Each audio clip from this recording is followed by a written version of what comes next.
அதிபுத்திசாலி. ஒரு முனிவரிடம் 2 சீடர்கள் இருந்தனர். இருவரும் பலசாலிகள், புத்திசாலிகள். ஒருமுறை தங்களில் யார் புத்திசாலி என்பதில் இவர்களுக்குள் சண்டை ஏற்பட்டது. விஷயம் முனிவரிடம் வந்தது.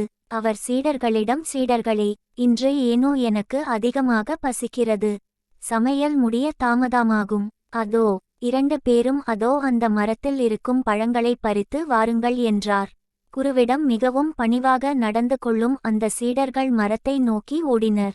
மரத்தை நெருங்க முடியாமல் முள்செடிகள் சுற்றி நின்றன. முதல் சீடன் சற்று பின்னோக்கி வந்தான். பின்னர் முன்னோக்கி வேகமாக ஓடினான். ஒரே தாண்டில் மரத்தை தொட்டான். பழங்களை முடிந்தளவுக்கு பறித்தான். மீண்டும் ஒரே தாவில் குருவின் முன்னால் வந்து நின்று, பார்த்தீர்களா, கணநேரத்தில் கொண்டு வந்து விட்டேன் என்றான் பெருமையோடு.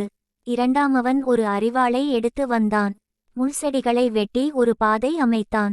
அப்போது சில வழிப்போக்கர்கள் அலுப்போடு வந்தனர். அவர்கள் வெட்டப்பட்ட பாதை வழியே சென்று பழங்களை பறித்து சாப்பிட்டனர்.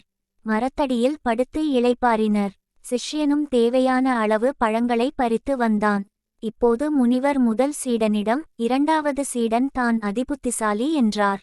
முதலாமவன் கோபப்பட்டான். சுவாமி, இன்னும் போட்டியே வைக்கவில்லை, அதற்குள் அவனை எப்படி சிறந்தவன் என சொன்னீர்கள் என்றான்.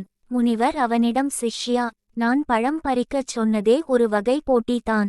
நீ மரத்தருகே தாவி குதித்து பழத்தை பறித்தது சுயநலத்தையே காட்டுகிறது.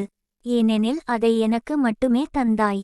நான் மட்டுமே பலன் அடைந்தேன். 2ஆம் சீடனோ பாதையைச் சீரமைத்ததால் எனக்கு மட்டுமின்றி ஊராருக்கும் இன்னும் பல நாட்கள் பழங்கள் கிடைக்கும்.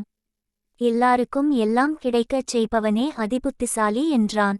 இங்கே செயல் ஒன்று தான், ஆனால் செய்த விதத்தில் தான் வித்தியாசம்.